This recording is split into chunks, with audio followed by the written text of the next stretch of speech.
Hill has ignited a political and judicial firestorm. At its heart is an order from the Madras High Court permitting the lamp to be lit at the ancient Deepatun pillar, a location contested due to its proximity to a dargah. The state government, led by the DMK, cited law and order concerns, defied the order, leading to an extraordinary escalation of the matter.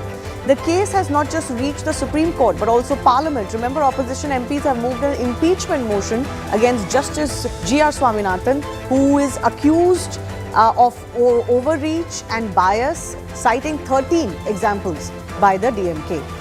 Into this highly charged atmosphere, the head of the RSS, Mohan Bhagwat, has now offered his perspective, asserting that religious issues like the Deepam row could be resolved by Hindu community itself, a statement that has immediately fueled political narrative speculation of the majority Knights and state interference, particularly in a Dravidian land like Tamil Nadu.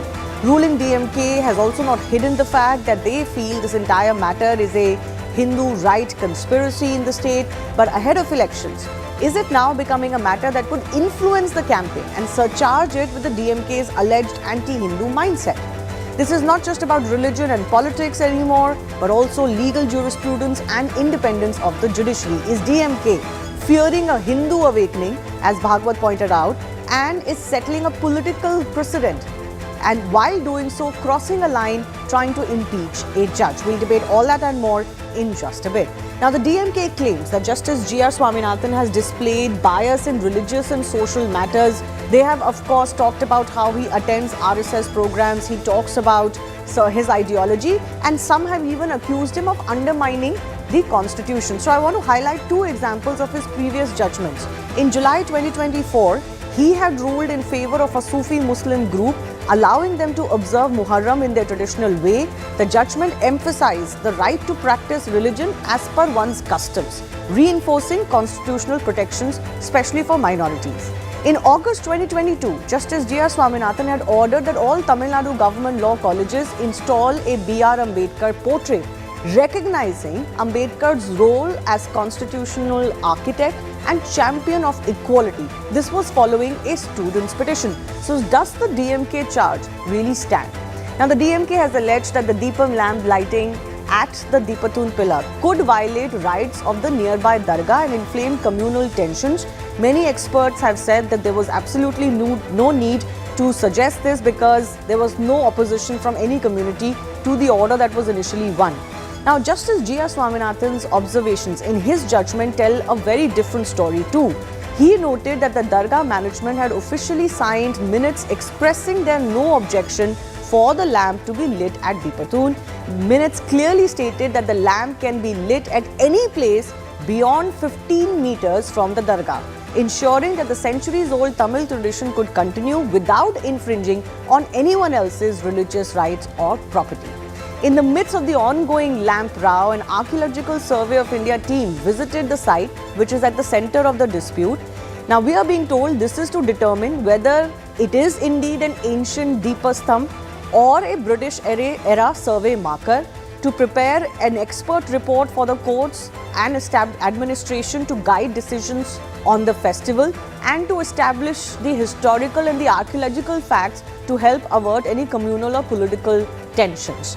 With that, the question that also arises is, the RSS chief is saying this can be settled with just the Hindu awakening or Hindu togetherness. So is this what is at the heart of this row? The fact that ahead of elections, the DMK could be fearing a Hindu awakening in the Dravidian fortress? That and more is coming up.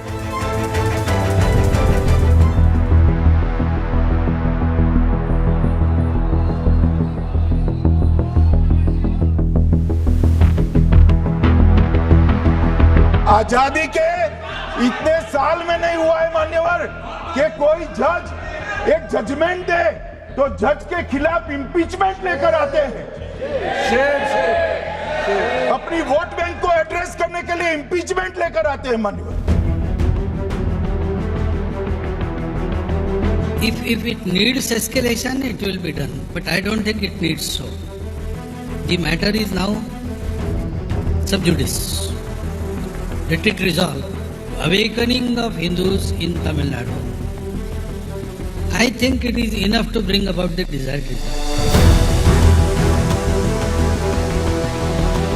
it will not be escalated. If they try to escalate this issue, they will be washed out. They will be thrown out of the state. Well, that's their default DNA, except for polarizing this country. Since 2014, they've done precious little.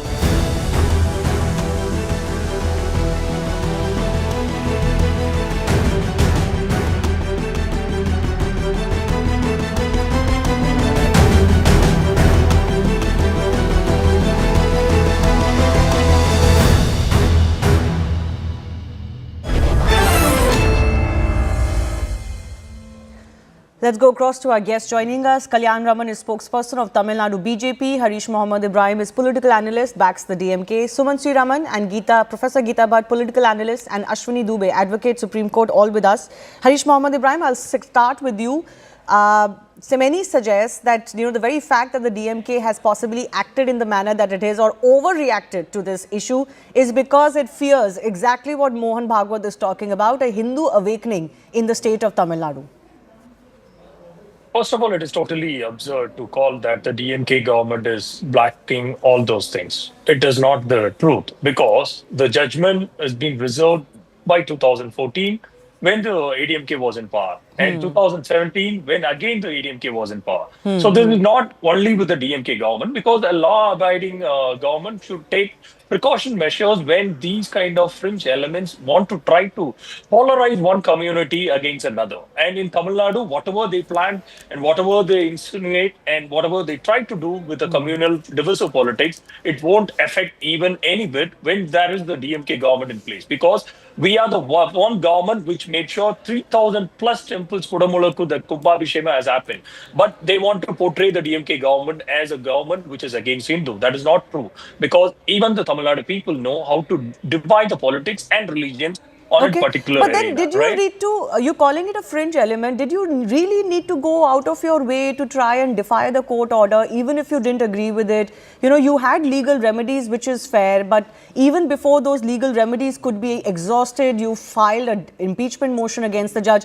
This doesn't just show that the state fears that there could be a problem, this shows more. And statement after statement from DMK leaders, including DMK MPs, has made it very clear that your problem is that there could be Hindu groups or BJP behind this.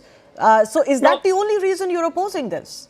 No, not at all. How come a constitutional framework has given a clear mandate under the Article 217 for the judges to perform their duties? But at the same time, you can't go ahead and overrule a judge, a division bench judge ruling which was proposed by 1996 and which has been upheld by 2014 and 2017. You can't go ahead and a single judge can overrule. That does not our constitutional framework has set for all. But you can't defy it either. You have to have legal remedies that come to your aid. Of course, the government has gone to the appeal, and unless the 144 section has been implemented, and they have given an order by 3 o'clock, and which has been defined by 6 o'clock, even without any kind of remedy has been given to the state government to perform it. And only after then the 144 was imposed, because the BJP's fringe groups, which is under the BJP's influence, have come to create a communal unrest. When an government is there in place, and when there has been a separate order has been issued, which has been upheld by 2014 and 2017, when the order is there, how come a fringe element go ahead and create a communal unrest? Using this as a citation. The communal unrest angle hasn't been proven because the state preempted it. There was nothing to suggest that there would have been a communal disharmony on ground. And this whole thing about someone being a fringe element, I'm not sure if somebody you consider a fringe element has no rights in Tamil Nadu, because that will be against democratic principles. Someone you disagree with, someone you don't like also has legal rights, and they went legally to do this. They didn't try to create a communal issue or a law and order issue. The order was fair and square. But Sumant raised his hand, so I'll allow him to come in on this. Yeah, 2 points. First, the 2017 judgment, the prayer itself was different. It is not the same issue at all. There, it was the claim was to light on top of the hill and not at the present Deepathoon that is being claimed. So first of all, to say that this matter is closed and everything is over and this is an overturning of an earlier judgment is totally incorrect. The second point is that here is a judgment which has come out. Now, you may agree with it, you may disagree with it, you have the right to appeal, and you have gone on appeal. My point is very simple. Now, yesterday, apparently, people from the Tamil Nadu Archaeological Department went up the hill, and nobody knows what they did. Now, this is in such a sensitive point of time. They have gone and spent time at the Deepathoon trying to, I don't know whether it is to make measurements or whatever, but in such a charged atmosphere, when the matter is already in court, why were they, asked to go there? So there is a lot of doubt in people's minds. And one more, bottom line is very simple. This is a court order. And the most important part of this whole thing is the Muslim community has not objected. They don't have a problem with this because they say that this is on the temple land. It is not on Dargah land. It is not on Dargah property. It does not infringe on the rights of the Dargah. So they don't have a problem. Why is the government having a problem? And this talk of communal. See, communal situation is if two sides are there in a problem. Here, both sides have no problem with this. The Hindu side says we will light it in our area. We are not infringing on the area of the Dargah. We are not infringing on your rights. The Muslim side says, fine, go ahead and do it. And these people, Why should there be a for the communal sake problem? of votes, and trying to show that they are the saviors of minorities, this is nothing but a political move, nothing more than that. Okay, but in that political overzealousness, has the DMK or the state government of Tamil Nadu now created a precedent where you could move an impeachment motion against a judge just because you don't seem to like the fact that he says certain things or attends certain events? I'll come to that in just a bit. But Kalyan Raman, I do want to bring you in here. You know, RSS chief is saying Hindu awakening in itself will take care of matters like these. The matter is sub-judice. How do you respond to the charge that the BJP, also with the eye on the elections coming in barely few months' time, is also kind of using this issue to try and, try and build an anti-Hindu kind of a narrative in the state and galvanize the public in your favor? You've been trying to win Tamil Nadu for a very long time, and this seems to be one more attempt at this. First of all, we have to understand that the issue is never ever brought up by anybody who is claiming to be a Hindu organization. The state government appointed somebody by name Nawaz Kani, who is an MP from Ramanathapuram, as the state Waqf board president, and he goes to up the hill and eats biryani and puts out the picture of eating biryani, thereby hurting the sentiments of Hindus. This was the beginning. That essentially means the DMK government wanted to rake up a communal unrest in Tamil Nadu deliberately by sending IUML MP Nawaz Kani into Thiruparankundram temple, despite the fact that first of all, we have to understand one basic element, that this particular Dargah on top of the hill is a Shia place, not a Sunni place. Sunnis being the majority of the state of Tamil Nadu. The Shias of Tamil Nadu who are worshipping in the Dargah have absolutely no objection for lighting of the lamp on the top of the hill. So, given the situation, the state government making an objection to lighting the lamp on the top of the hill, and they defy the court order. There was a double bench sitting and saying that the earlier single judge order is right. Still the state not permitting it, going to the Supreme Court and then going for an impeachment. All this does not augur well with maintenance of law and order. No, but how do you respond to the fact that even in 2014 and 2017, the courts were of the view that their custom shouldn't be broken, and at the traditional lamp, the lamp should be lit, not at the ancient lamp? This has nothing to do with DMK. State government after state government in Tamil Nadu has backed this view. There was absolutely no difference between the earlier judgments and the present judgment, except the fact that there was yet another lamp post identified on which somebody wants to light the lamp, for which the Dargah authorities have absolutely no objection. Who is raising the objection to begin with? If the Dargah people have no objection, who is the state to come in between? The place is owned predominantly by the Hindus and partly by the Dargah authorities as on date, as per the records available as per law.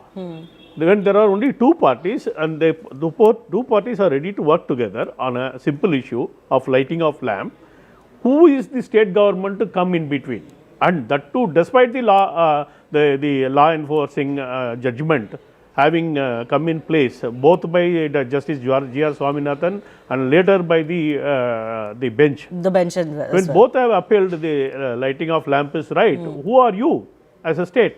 You No, have but are business you to trying do to with it. milk this issue Absolutely ahead of zero. elections? Harish, I'll come to you next. Are you trying to milk this issue ahead of elections? That seems to be the fear of the DMK, and they have clearly said that No, we will not I allow you. did say- If you try to I- escalate, then you will be thrown out, is one of the statements. I did say in specific the issue, the communal flare-up is being deliberately done by the DMK because they want to garner the Muslim votes, because they lost the hope of getting Hindu votes by and large. Some votes they can purchase, some votes they want to retain by appeasing the minorities of the state who are in huge number. In Tamil Nadu, for you to understand, the minority vote bank is something pretty close to 20%. When I say that, this includes roughly 6 to 7% of crypto Christians vote. This is what they want to garner by indulging in one minority appeasement to begin with. Okay. Maybe they will jump on to one more minority appeasement at a later date. This is the scenario with which the DMK is functioning as on date. Sending Nawaz Kani was a deliberate attempt to create a communal unrest well in advance. This happened 5-6 months back. Okay. So And it is sending DMK an which is AIC indulging in team it, not now anybody else. also an attempt And having to said that, I somehow have one final disrespect? point to make that. Yes. Having said that, I must say that the place is owned by Hindus. A small portion is left out to Dargah people. The Sikandar Dargah, whatever they call it as, is a person, as per history, has been chased by Kumara Kambanna in 14th century. He went hiding there, he was butchered there. He is not a person who is sanctified, somebody who is sacrosanct. Okay. So, somebody went, he was hiding there, he was killed by somebody made the place as a burial ground and what they call it as Dargah. He is not a descendant of some saintly personality and all. So, if the Hindus have to claim it in future, like Ayodhya, it may have to happen. It is nothing but natural. Okay. When you say that, For then it which, proves the the DMK DMK correct that government you're all sowing the trying to seeds. repeat Ayodhya in Tamil Nadu. Now you know why the BJP is being put on place by the DMK government, right? I They am not want to saying it, create these kind gentlemen. of polarization You are and creating division. it. You are creating it. We So respond to it. where does When the you create BJP it, RSS we don't have went another on option but to respond. 2014? Why Where did you does send the Nawaz BJP Kani? Tell me why one reason does- why you sent Nawaz Kani. You go and ask him. What You Nawaz go and Kani has ask him. got They to are do the with the separate Dargah? party. They A are small a separate place. party. Go and ask him. File a case against him. If you have Why all the did you legal send remedies, Nawaz go Kani? and- He is what represent the kind state. of rubbish argument is As the this? chairman How of the come a DMK Waqf board, he how represents come the a state. DMK He doesn't how come a represent DMK the government will IUML. send a MP from another party? What kind of rubbish argument is this? Number one. And number two, You now asked that how One by is one, the one by BJP one. of the state. 1 second, let me complete. Okay, Harish, 30 seconds, then I have to go to our other guests as well. Yes. No, the government has followed a strict protocol of lighting the Deepathoon in the Uchi Pullayar, which has been followed for almost century, which has been done by the HRMC without even a 0.01% of deviation. And number two, if there is any kind of new place should be identified by the Hindu community or by the judges, it has to follow the due process of the law. You can't go ahead and give a statement by 3 o'clock and you put an A order by judgment 6 is due o'clock. process law. Don't you understand? No, by 6 Do o'clock. you think 1 second, you let are me a better complete. Let me authority complete. than the court? Let me complete. No. You are not a greater authority than the court. How come then a division bench Don't ruling fool around. has been ruled out? Don't by fool a around. No, single- but you are single judge? forgetting, Don't fool around. Harish, Don't you fool are around. forgetting that the single judge's order was also The upheld by judgment the is very Madras clear. High Just Court. stick to the judgment. By Just the follow the bench has judgment. You division have to. bench as You well. have to. Period, over. That is what the government has been proving, that those stone is from the archaeological stone marking. It is not a proper Deepathoon. That is what the government's plea is all Yeah, about. you're doing If that you want to now. go ahead- What do you You're know doing about one it? second. You don't Can know. I request If you both of you to you not don't speak know. over each other? Kalyanji, I'll come back to you. The problem is that you can do that. You can make that argument. You can do everything. You can now send an ASI team also. The only problem that arises is you cannot choose to defy an order just because you do not like it. If all state governments or individuals started doing that, then it will lead to exactly the law and order issue that you have raised in the first place. But I want to go across to Professor Geeta Bhatt as well. Professor Geeta Bhatt, RSS Chief Mohan Bhagwat's view that has been espoused. He obviously said the matter is sub-judice, but he said Hindu awakening is enough to take care of these issues. What do you think he means by this? Does he mean that Hindus, when they become vocal enough, that governments have to hear them and will have to bow down to their wishes? Shivani, just 30 seconds. I just want to, put the context which Kalyanji also mentioned historically, with respect to Madurai as a city. For 43 years in the 13th century, it was ruled by the Madurai Sultanate, which was called like that, and it was the, some of the princes from the Delhi Sultanate who went there because Madurai was a very rich, city in terms of lot of gold. And it was during that time that what Kalyanji was mentioning, that it was the Vijayanagar Empire prince Kumar Kampana who went there and he defeated them and established the Hindu kingdom again in Madurai. So, and it is in this context that this dargah of the individual who was killed over there and burial ground has been made. So it is not per se a religious place in terms, if you look historically in those terms. And at the same time, what is Shivani here important is what Sri Mohan Bhagwat ji has said, that it is basically what the constitution, it is not, he mentioned, if you listen to the, the whole context in which he has put forth this point, he's saying that it is the constitutional right where Baba Saheb Ambedkar, which had, in the preamble he had said that he has talked about liberty, equality and fraternity. So why is it that the only country in the world where Hindus are, a major community, there even when they have the constitutional protection, they have a judicial verdict which stands with nothing else but their rights to practice their religion and the tradition is being sabotaged by the state government. It is the state which is resisting, which is hindering something which should come as a citizen of this country, of a free democratic nation. It is the right of the community there, the Hindu community, which has for centuries believed in lighting the Islam. They are being subjected to this kind of it is such a irony that people and their political leaders are going ahead. You just look at the level to which they are going. They are ready to go and to the Speaker of the Parliament and tell that there should be an impeachment of the judge who has given a judgment in favor. Yeah. But, they are standing true to their politics. They stand and believe very firmly that this is communal politics of the BJP, quote-unquote, right-wing. There is no place for this in Tamil Nadu. They're doing politically what, they think is what they stand for.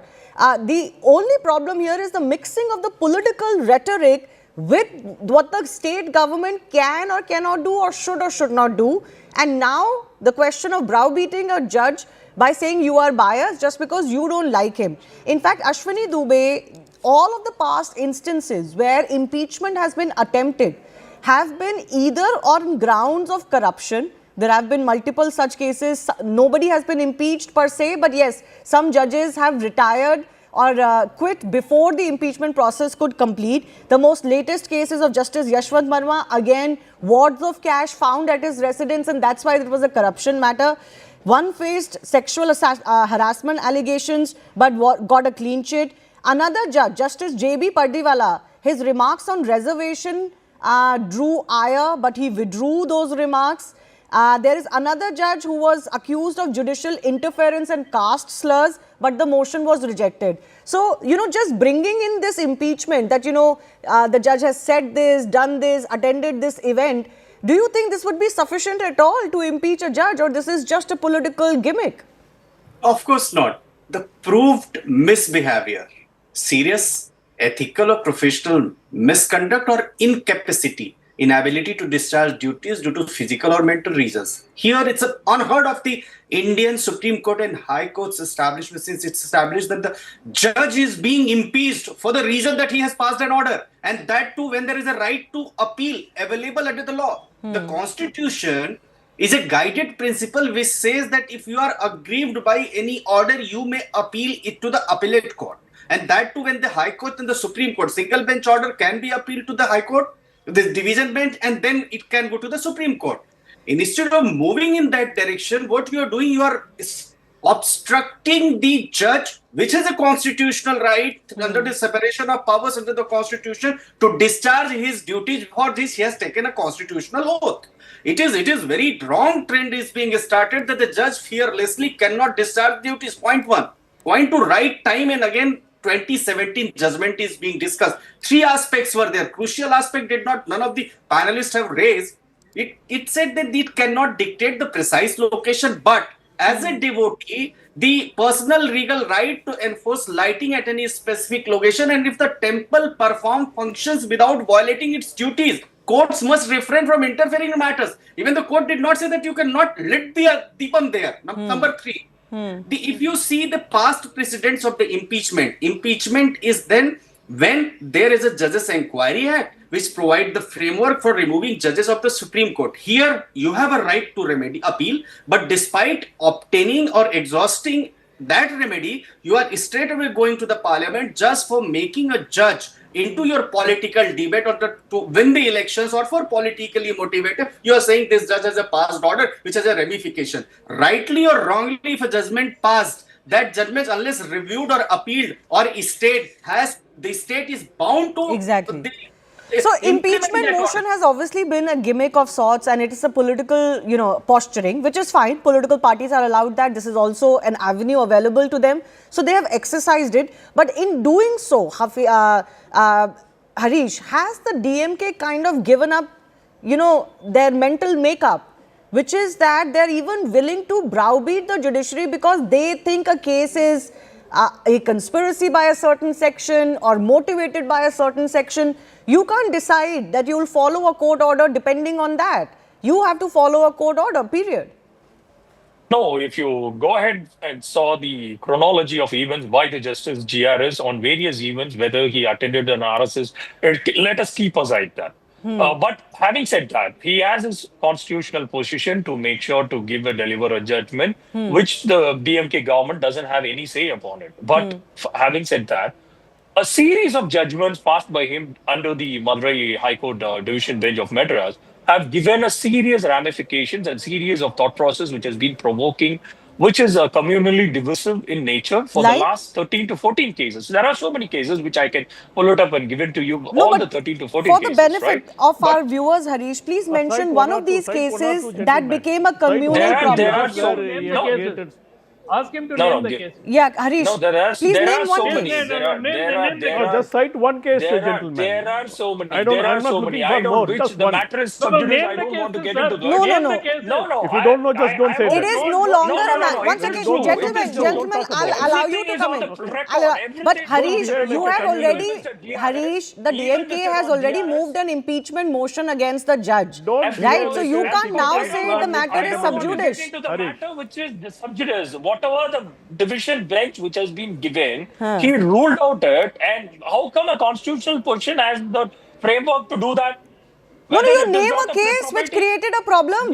There are so many. Even the press club has been happening yesterday by those two, Mr. Hari Padmanabhan, the previous judge, and another person who was there at the Madras Press Club. Madras Press Club, you go ahead and see. I don't want to Press Club is not a case. You give me a case where you can say the judge crossed his limits.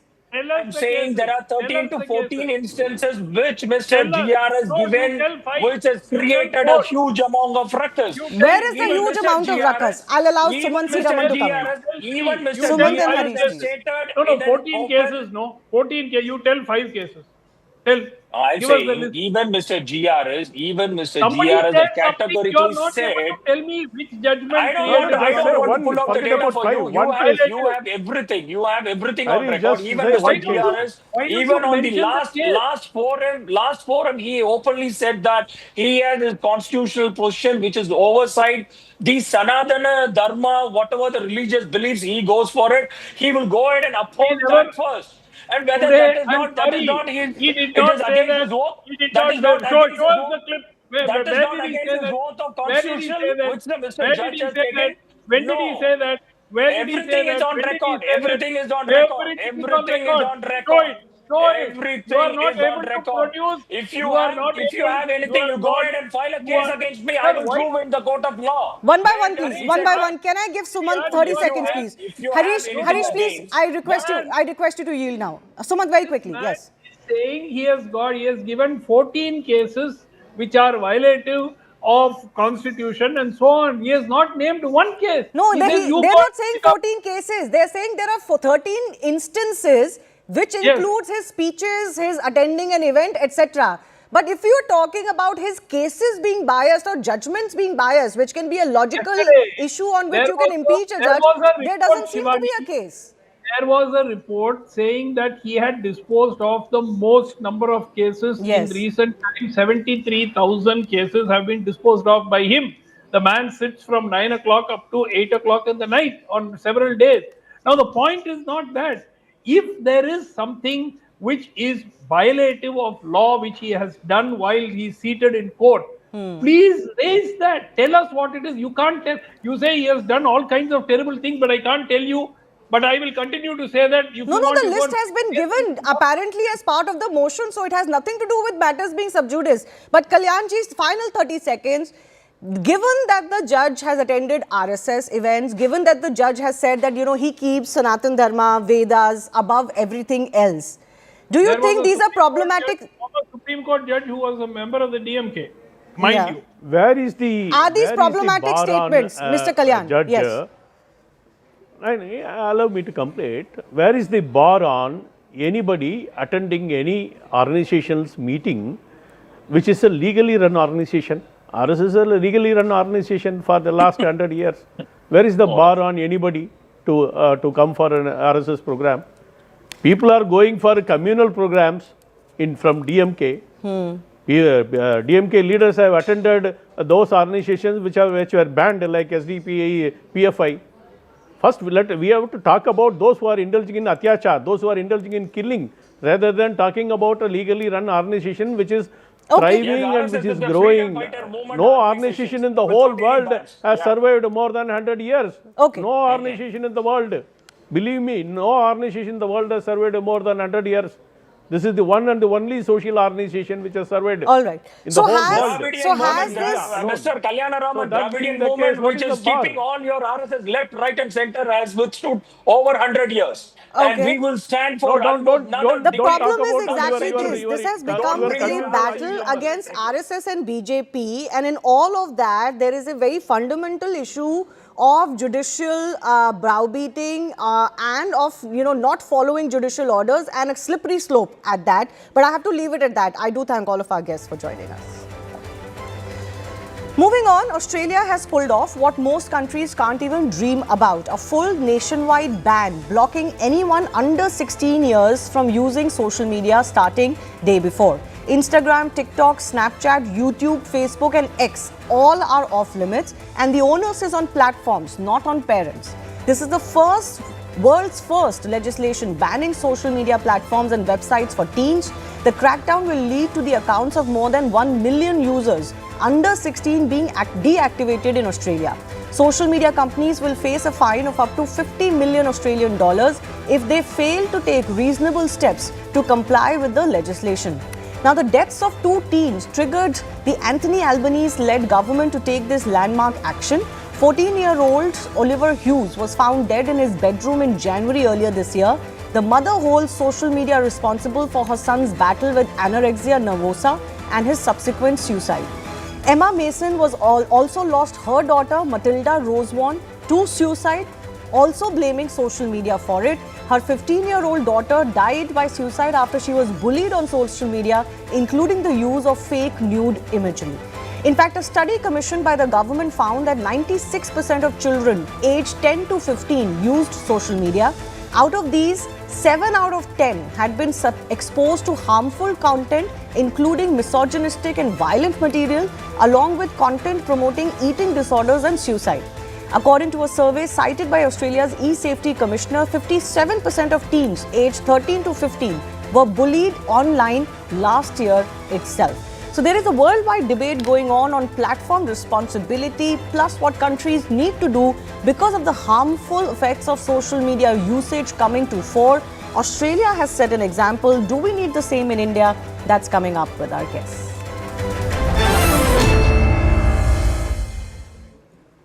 Let's go across to Shraddha Sidhwani. She is child psychologist and counsellor. Pawan Duggal is advocate in the Supreme Court and cyber law expert.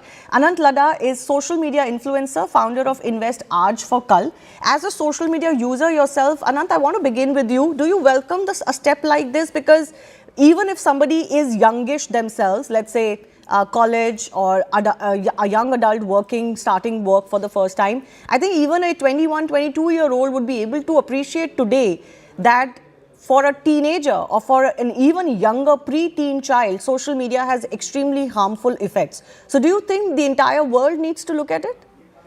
I feel it is a very tough decision to make, but it's a welcome step from Australia. I know it will be criticized by a lot of teenagers, but it will eventually give them fully optimized, fully scheduled, and even fully contained childhood. I think there are three major issues with social media and early access of social media. First is online bullying, which has become a big issue. Second is online scams, which happens with youngsters a lot of lately. And finally, there is FOMO, which is being created on social media, because of which many teenagers eventually go on a wrong path. So I think it's a welcome step, but implication and how it will be implemented will be a big question. Yes, I want to go across on the implementation issue itself. Pawan Duggal, already in Australia, there are question marks on how well it can be implemented for any country with the all-pervasive nature of internet and the cyber world. There will be a concern. Do you think anything like this can be attempted by other countries as well? Because in Australia's case, social media platforms have fallen in line. Well, countries can definitely examine and try to go this way. The only problem is, what about the social backlash? What about the intrinsic ability of children to bypass the so-called regulations?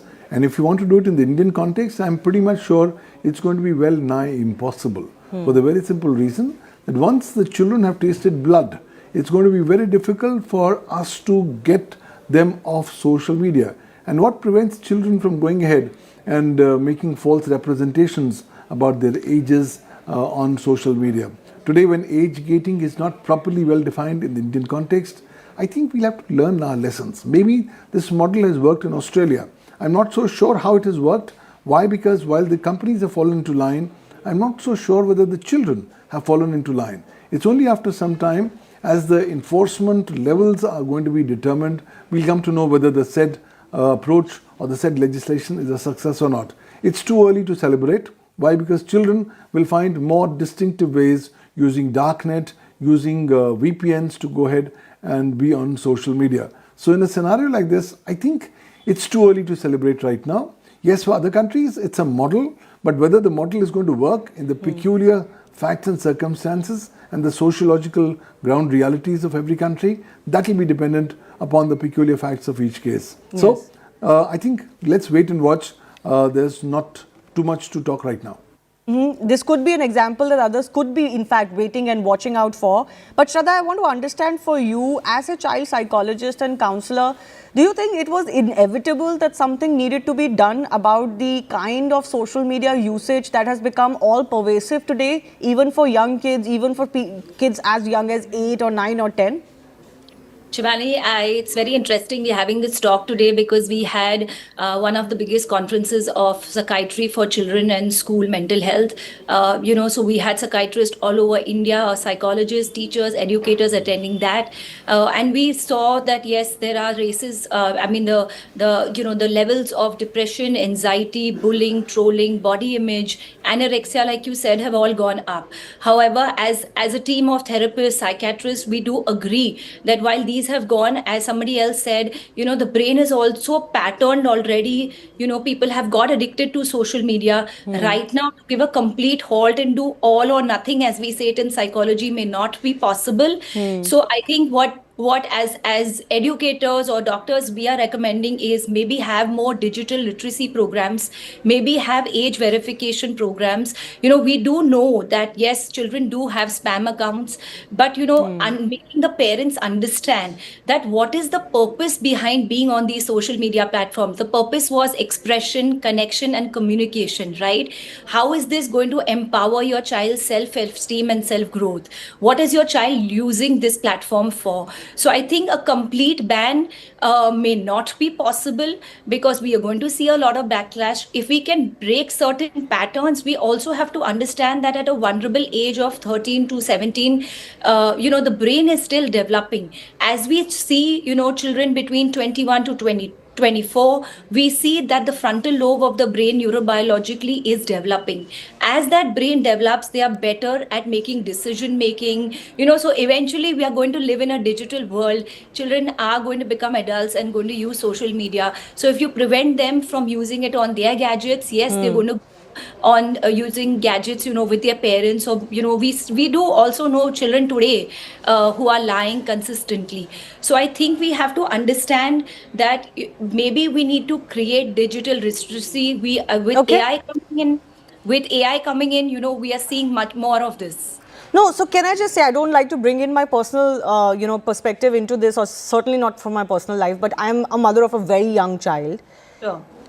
You can argue that there will be withdrawal symptoms for those who had already tasted blood, as one of you said, and to wean them off is going to be a very difficult aspect, and there's so much peer pressure.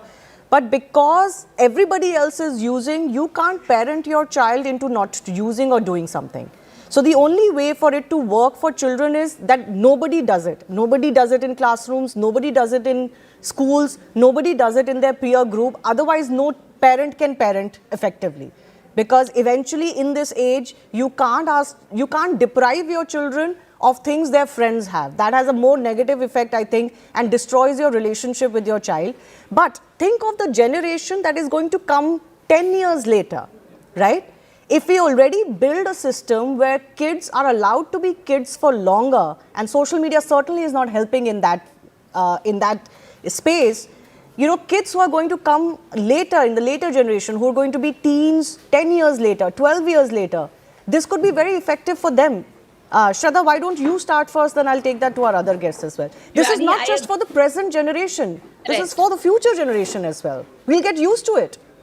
Shibani, but you must acknowledge that we are getting into a very, very difficult time where we do have children who are coming to us. We do have clients who are coming to us. And before coming to us, they have already, figured out their problems on an AI platform. So they are using today, these same teenagers are using your ChatGPT to assess their own symptoms. So you can remove an Instagram or a Facebook or a Viber or whatever from the account, but they do have other platforms where they can communicate and get wrong information from, like we've seen with maybe substances, sex addiction.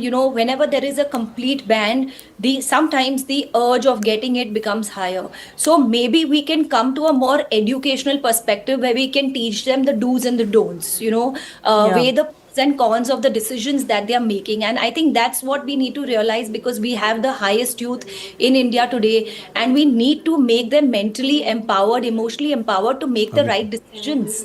That how much is enough? What can but the problem is exactly this. At that age, they cannot make those decisions. You've got to allow them to experience. Also, you want to, also what is happening is, Anant, that because they are hooked to their phones because of this, and they have so much peer pressure added because of what they're seeing in very curated lives of people online, kids are not kids anymore. I totally agree, and partial banning is not a solution for sure.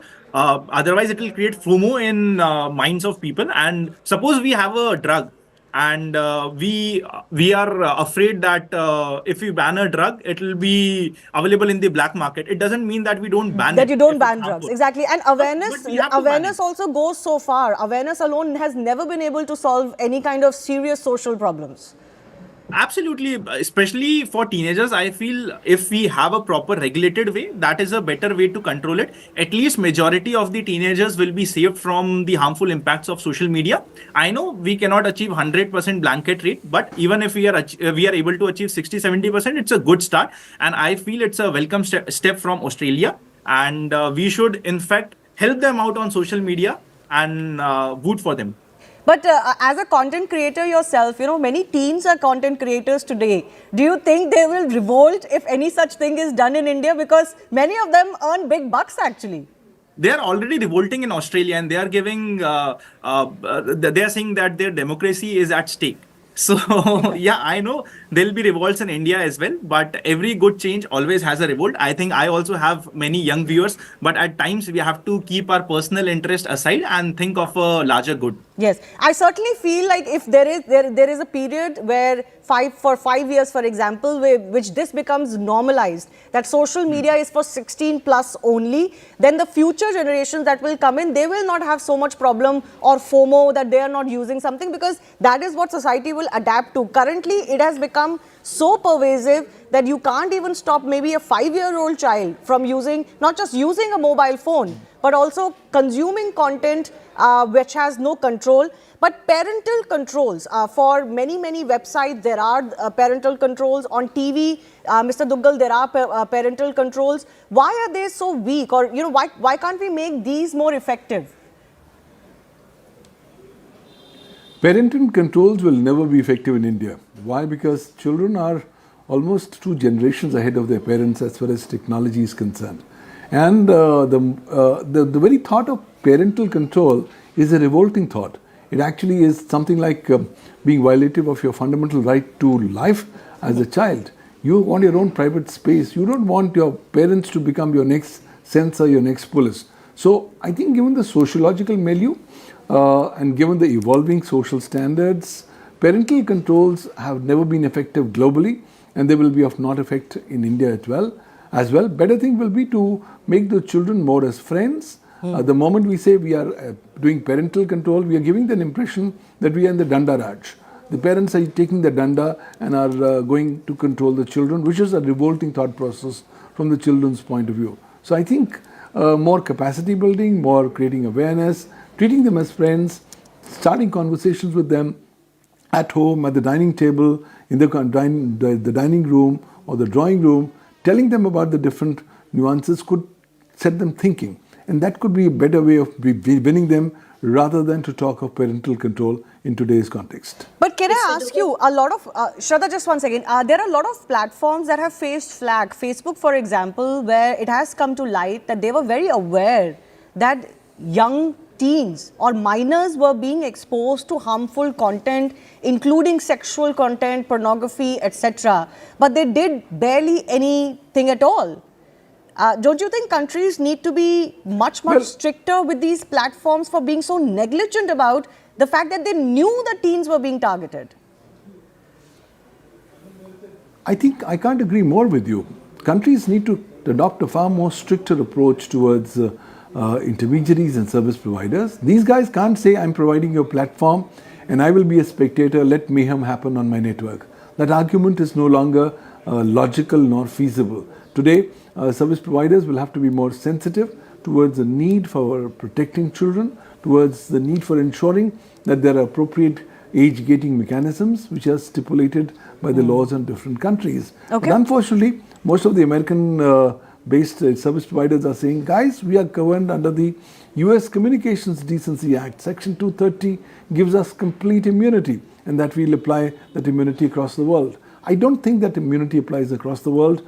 Countries' national laws make them more liable. For example, in India, the Information Technology Act 2000 mandates these service providers to exercise due diligence while they discharge their obligations under the law. But of course, these parameters of due diligence have not been very well defined in the context of children. Countries, governments need to be far more focused and must now mandate these service providers to come up with basic responsibilities Yeah. as they deal on their platforms with children below 16 or 18 years age. Yes, Shraddha, I only have about 30 seconds left. Go ahead. No, I was just going to say that, as Sir has said, we do have a lot of digital platforms which are coming into India.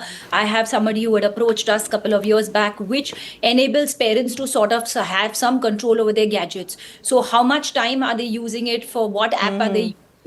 So we do have these new age products that are coming in where parents can, monitor what the child can use and not. But however, I do feel like it was said that, one of the basic psychological need of every human is autonomy and freedom. So I feel that while we are empowering and educating children to grow up, become young adults, we also need to just navigate what they can't. All right. I have to leave it at that. Let's see how this ban in Australia works, and several other countries are mulling it as well. A big thanks to our guests for joining us. Time for a very short break. Thanks a lot for watching.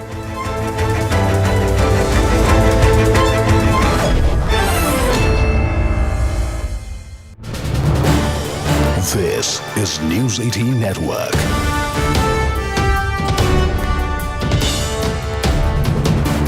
India's largest news network.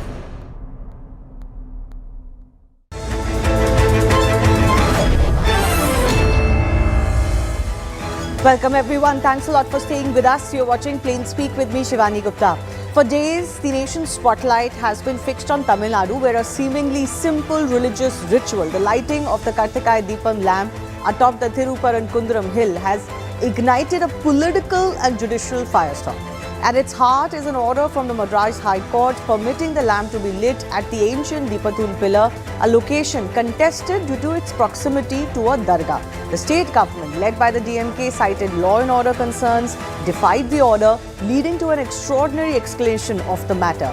The case has not just reached the Supreme Court but also Parliament. Remember, opposition MPs have moved an impeachment motion against Justice G.R. Swaminathan, who is accused of overreach and bias, citing 13 examples by the DMK.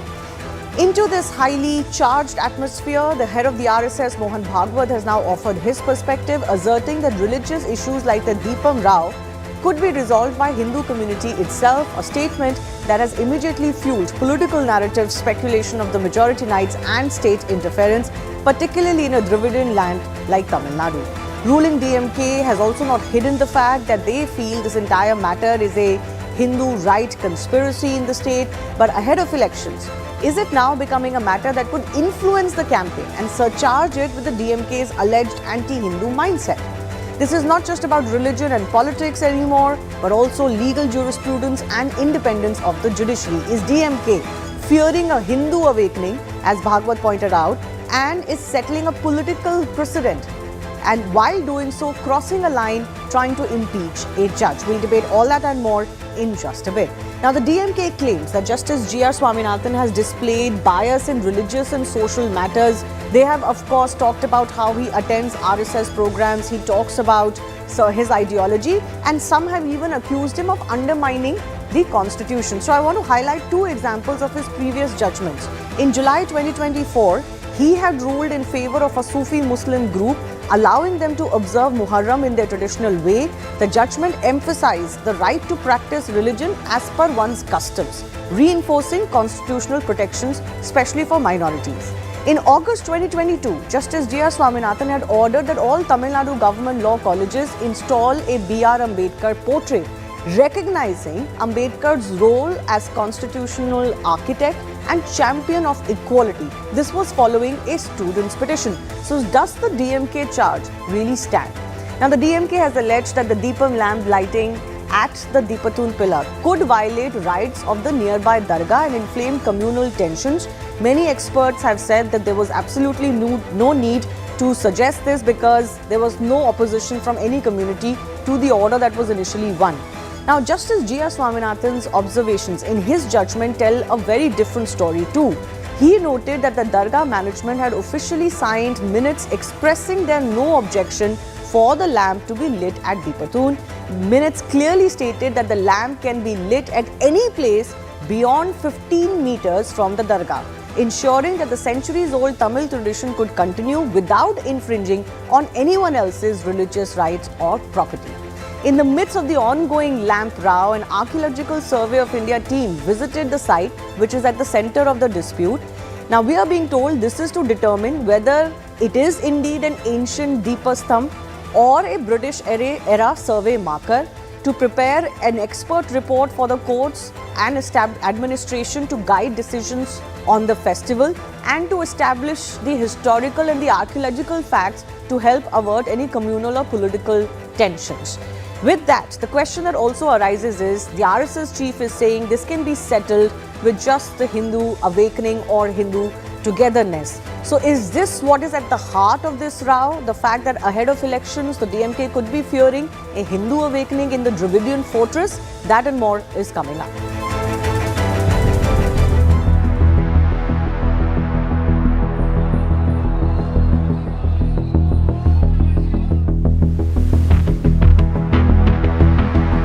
आजादी के इतने साल में नहीं हुआ है मान्यवर कि कोई जज एक जजमेंट दे तो जज के खिलाफ इंपीचमेंट लेकर आते हैं। अपनी वोट बैंक को एड्रेस करने के लिए इंपीचमेंट लेकर आते हैं मान्यवर। If it needs escalation, it will be done. But I don't think it needs so. The matter is now sub-judice. Let it resolve. Awakening of Hindus in Tamil Nadu. I think it is enough to bring about the desired result. It will not be escalated. If they try to escalate this issue, they will be washed out, they will be thrown out of the state. Well, that's their default DNA, except for polarizing this country. Since 2014, they've done precious little.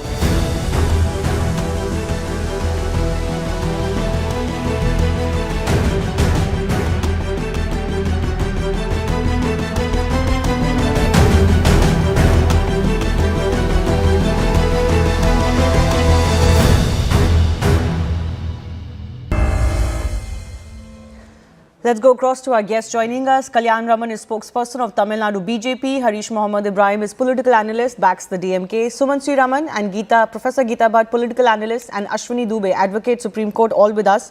Harish Mohammad Ibrahim, I'll start with you. So many suggest that the very fact that the DMK has possibly acted in the manner that it is or overreacted to this issue is because it fears exactly what Mohan Bhagwat is talking about, a Hindu awakening in the state of Tamil Nadu. First of all, it is totally absurd to call that the DMK government is blacking all those things. It is not the truth, because the judgment has been reserved by 2014 when the ADMK was in power. And 2017,